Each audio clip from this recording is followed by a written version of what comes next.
سلام او مینه می قبول کړئ دوستانو. هر انسان غواړي چې ښکلی او ښایسته ښکاره شي، خو د ښایسته ښکاره کېدو لپاره هیڅوک هم هغه زحمت نه کوي کوم چې پکار وي. تاسو به ډېرې داسې ښځې لیدلې وي چې که پوښتنې وشي نو د هغوی به عمر ډېر وي، خو په لیدلو کې داسې ښکاري لکه هغه چې د 25 یا 28 کالو وي. خو برعکس بیا به مو داسې ښځې هم لیدلې وي چې عمر یې 25 یا 30 کاله وي، خو د 40 یا 50 کالو په اندازه ښکاري. د دې لوی وجه څه ده او ښځې هغه کوم کارونه کوي چې ټول عمر ورسره ښایسته ښکاري؟ که ځان خبرول غواړئ دا ویډیو تر اخره وګورئ، ستاسو لپاره پکې ډېر خاص معلومات شتون لري. دوستانو، لومړی غلطي چې نن سبا عام ده او ډېر خلک یې کوي هغه د غیر معیاري کریمونو استعمال دی، چې د غیر معیاري کریمونو استعمال ستاسو سرمن خرابولی شي.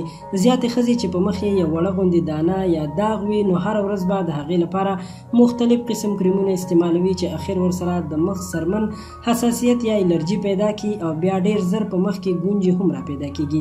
د وخت په تېرېدو سره سره دغه کریم خپل اثرات را پرېږدي او د مخ سرمن ورسره زړه کېږي او یا ګونجې ښکاري. که تاسو داسې هر څه مشکل لرئ پکار ده چې د یو ښه ډاکټر سره مشوره وکړئ، نه دا چې د خپل اړخ نه کریمونه استعمال کوي.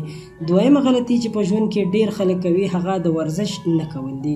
دوستانو، ورزش د ښه صحت لپاره یو ډېر اهم کردار ادا کوي، ځکه چې زیات وخت کېناستل او ورزش نه کول ستاسو وجود غټولی شي او بیا کله چې تاسو ورزش شروع کوئ نو بیا وخت تیر وي، ځکه که ستاسو وجود سمارټ نه وي او خېټه مو بهر راوتلې وي نو تاسو هیڅکله هم یو جذاب او زړه راښکونکی شخصیت نشئ جوړېدی.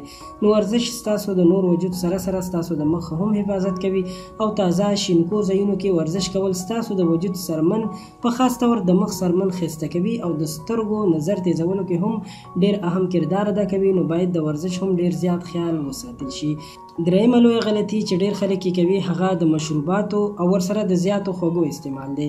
دوستانو، مشروبات یعنی پیپسي، کوکاکولا وغیره داسې نور ستاسو معده د وخت نه مخکې خرابولی شي او کله چې ستاسو معده خرابه شي نو ښکاره خبره ده چې په ښه طور باندې هغه د وجود حصو ته د وینې سپلایي سمه نشي کولی، چې په دې دوران کې ستاسو صحت خرابېدلی شي.